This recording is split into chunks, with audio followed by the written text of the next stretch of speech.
If Ontario is back at the Metis National Council, MMF will withdraw and leave the Metis National Council. Tonight, an Ontario court case could spell the end of the Metis National Council as we know it. Today, we are not here to topple any statues. We're here to topple a government that is racist. A government that has no place in this legislature. Tough talk from Indian Act chiefs on the steps of the Manitoba legislature. That starts with escorting and webcam work, which led into massage work, and then which led to escorting and working outside. And an Alberta group is taking some big steps to stop human trafficking.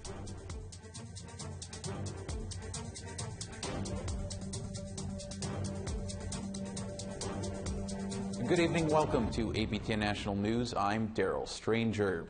The Battleford Agency Tribal Chiefs held a ceremony at the Delmas Residential School site in June, and over the weekend started a ground-penetrating radar search for unmarked graves, an event open to the public. APTN's Priscilla Wolf has the story. When I came here, there was no love. When I came here, there was punishment for being who I am. This is FSIN Senator Jenny Spyglass. She is a survivor of the Delmas Thunderchild Residential School. Spyglass will be 80 in November, and she remembers how she was punished for hugging her brothers while at the school. I remember I seen my brother Martin and my brother Reggie, the one that passed away in here. I remember they were across. Nobody was going to stop me. I ran right across. I ran to my brothers. I hugged both of them. I hugged them. Just for hugging my brothers, they put me in a basement. They locked me up there. I didn't know if I was going to come out. I was sweating. I remember I was crying. I fell asleep. I was hungry. I wanted water. And I kept yelling and yelling, and somebody came and took me out from there. Delmas was run by the Roman Catholic Church from 1901 till 1948, when it burned down. Karen Whitecalf says they started the process of searching the area in June by holding a ceremony. SNC Lavalin offered to search the area for unmarked graves at no cost. As you can see, the SNC are right now doing a ground-penetrating radar. Once they've collected the data, they will report back to the Tribal Council, and we will share the information with everybody, because we made this public because we're tired of keeping secrets. Canada kept us a secret for so long. Whitecalf says it's important to have the search open to the public. It's time that these secrets are revealed and to be shared with everybody, but to be shared with the public, with our First Nations, with Delmas. So this is the first stage, and this is the first stage of healing. I feel a very good energy here. Spyglass, who attended the search over the weekend, says it's important to let people know the truth. And she says our youth need to be grateful for family. Young people, just be thankful. You have parents, you have loved ones with you. She adds that she now has her identity back, that the residential schools did not break her, even though her little brother Reggie never made it home. She is glad that she gave him that last hug. Today, I'm proud of who I am. I got my culture back. I speak my language. It's not known when the results of the search will be made public. Priscilla Wolf, APTN National News, former Delmas school site, Saskatchewan. Fallout from comments made by Manitoba government officials continued at a rally held this weekend in Winnipeg. Close to 100 people gathered on the front steps of the Manitoba Legislative Building to protest against inaccuracies on residential school history and Bill 64. The rally was planned after the new Minister of Indigenous Affairs, Alan Lajeundière, said in a press conference Thursday that the architects of residential schools thought they were doing the right thing. That followed comments by Premier Brian Pallister of colonists having good intentions after Canada Day protests saw 2 Queen statues fall.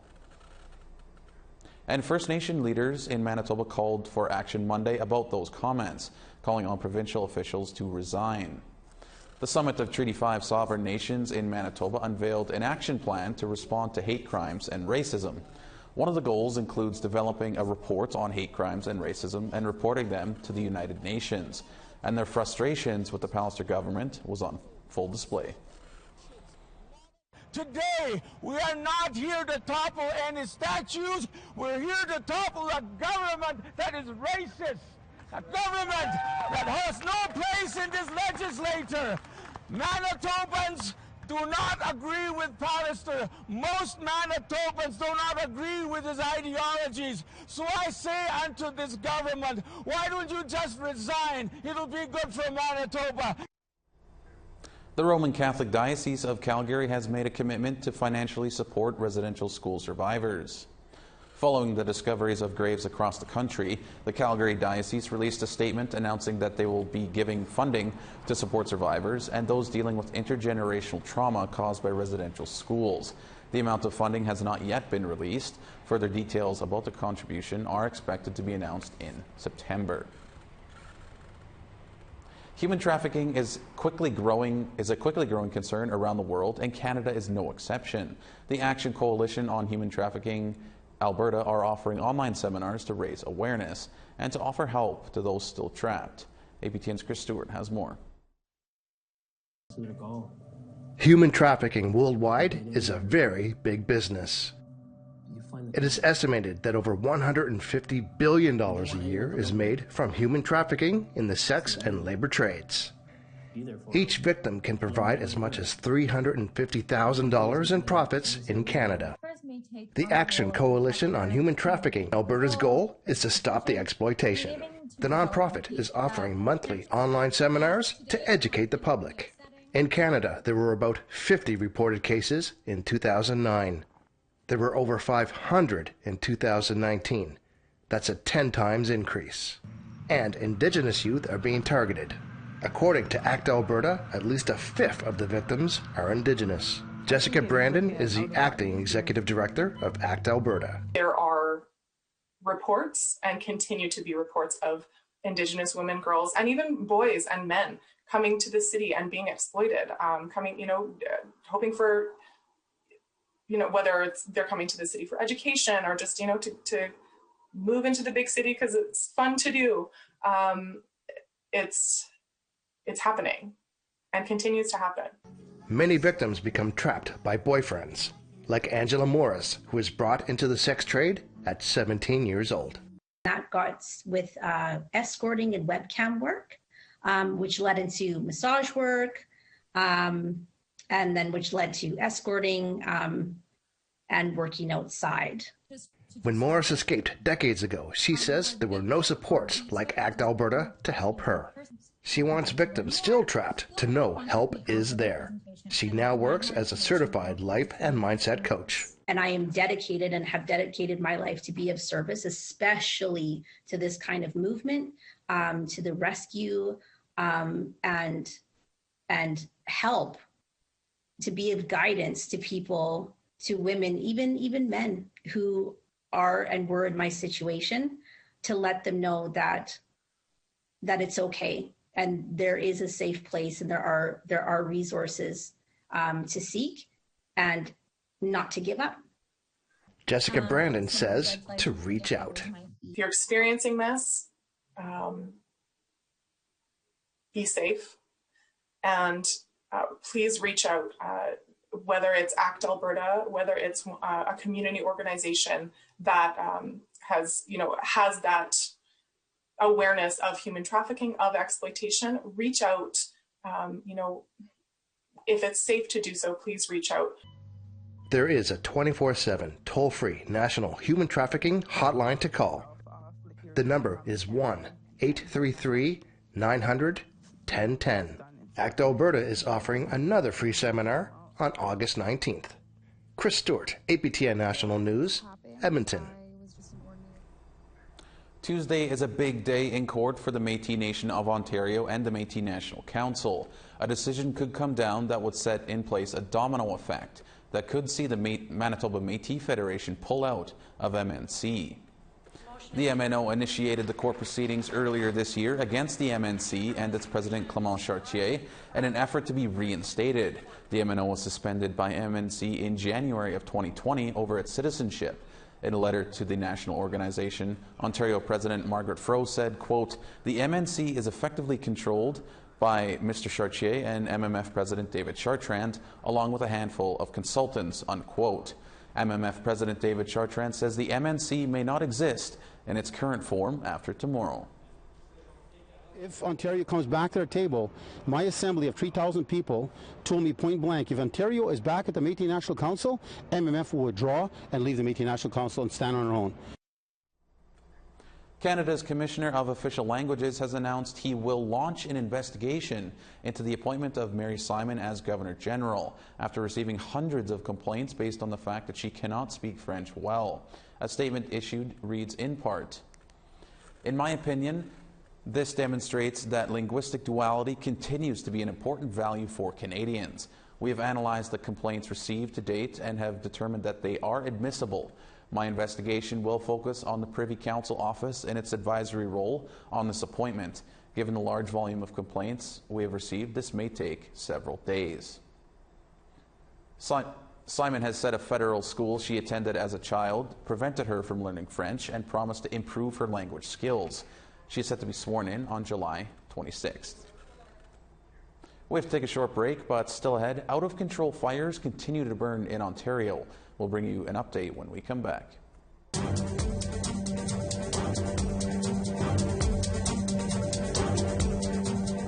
Welcome back.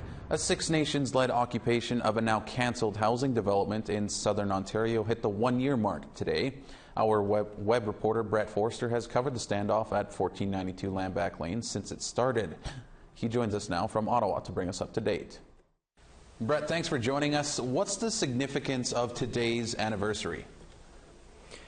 Well, blockades and land occupations are one of the most common tactics that First Nations often take when asserting rights or resisting the colonial state, and blockades and occupations tend to only last for a week, 2 weeks, maybe a month, just because when you disobey the state, when you engage in civil disobedience, you tend to bear the full brunt of the state's criminal justice system, and that's what's happened here. The OPP has spent $16.3 million in just 6 months, so that's only half the time. They could be up near $30 million right now. So it takes substantial determination to maintain a land occupation like this in the face of that kind of opposition. So by hitting 1 year, this would already become one of the longest running land occupations in Canadian history. But of course we know this site in Caledonia is just down the road from the site where the contentious 2006 land occupation played out, which remains unresolved, and so too do the underlying issues in this case. And so, Brett, what happens next now that this project has been stopped? Well, those underlying issues are going to have to be addressed, and the arena is going to change. It's going to stop playing out in the streets and on construction sites, and the arena is going to become the courtroom and the boardroom. There's been a number of lawsuits launched in the wake of this occupation. One of them was launched by Foxgate Developments. They seek a declaration that they have good title. They seek $200 million from the government and the OPP, and they seek $20 million from the activists accused of violating an injunction and thwarting this development. So there's a lot of questions that remain to be addressed there. Who's liable? They have a $20 million institutional mortgage attached to this property. Who's responsible for that? Was this a bad business decision, or are the governments going to have to pay? Well, that's a decision for the courts right now. And of course, the Six Nations of the Grand River Elected Council has their own lawsuit that's set to come up in October 2022. Meanwhile, negotiations to actually talk about some of these issues are nowhere to be seen. So how might this dispute impact development in that area in the future? I think you can be fairly certain that you're going to see a chill on development, at least in the immediate area around Six Nations and Caledonia, and in between the two areas. Following the conflict in 2006, as I mentioned, there was just that sort of chill. The Mackenzie Meadows Phase 1 development was approved in 2003, and a previous developer actually put it on ice in 2006 following that conflict. And there were a number of lawsuits that played out after that, and it was sold in 2015 to a new developer who rehabilitated the project and finally got some shovels in the dirt in 2019, and now that's been halted. So everything is kind of up in the air. There's a moratorium on development that's been declared by traditional chiefs, and we'll see if the government is going to respect that or not. And Brett, you've also reported some new details today. What can you tell us about that? Well, in the past, I've relied on the provincial and federal access to information systems to get some information that wouldn't be otherwise available. Among them, the amount of money the OPP has paid, CSIS intelligence gathering. What I'm reporting on today is the contents of a federal briefing note from January that shines some light on what exactly the government was doing while all this law enforcement activity was happening. And the answer is essentially nothing. The federal government shared a discussion paper with Ontario in November 2020. At the height of the blockades, it took Ontario 2 months to reply to this discussion paper about a proposed meeting. And even when it did come back, Ottawa wasn't even sure if the Ontario officials' responses actually agreed with what his deputy minister or minister thought. So really, they were kind of just, it's really some evidence of some of the bureaucratic inertia that they were often accused of by all sides during this conflict. All right, Brett, thanks for joining us. That is APTN's Brett Forrester joining us from Ottawa. Thanks, Daryl. The Northern Ontario communities of Pikangikum First Nation, Deer Lake First Nation, and the Poplar Hill First Nation have been evacuated because of out-of-control fires. At least 30 fires in northwestern Ontario are out of control. One fire, 16,000 hectares in size, is now only 7 kilometers from the Poplar Hill First Nation. A bigger fire, almost 50,000 hectares, is 24 kilometers west of the Deer Lake First Nation. The area is not expected to see any possible rain until Friday. And the fires are prompting calls for communities in the region to host First Nation evacuees. Ontario NDP MPP Saul Mumaqua took to social media this week to ask for help. He joins us now. Hi, Saul. Thanks for joining us. What can you tell us about the latest on the fires that are there? Today, I know there was some, last night there was some rain that came across the northwestern Ontario, but comes with rain is thunder and lightning, so we're very hopeful. But I know there's 3 communities that have been evacuated, Deer Lake, also Poplar Hill, which are full evacuations. Pikangikum is a partial evacuation for their vulnerable members of the community, and Red Lake, municipality of Red Lake, they're in a high alert, so the fires are very close to these communities, so there's a lot of heavy smoke in northwestern Ontario. So how traumatic has this been for the people that are in the area? The separation of families is very traumatic in anything, the young families, the children, the elders, and so that's what's happening because of limited access to beds and host communities and throughout Ontario. And I think when we talk about health, when we talk about mental health and security, and because they don't have much to bring, they are asked to bring very small bags and they don't have too much time to pack. So it's a very traumatic experience for anyone to come out and like that in a very short time frame. Saul, your tweet said the evacuations are on hold until municipalities volunteer to host. Is that still the case?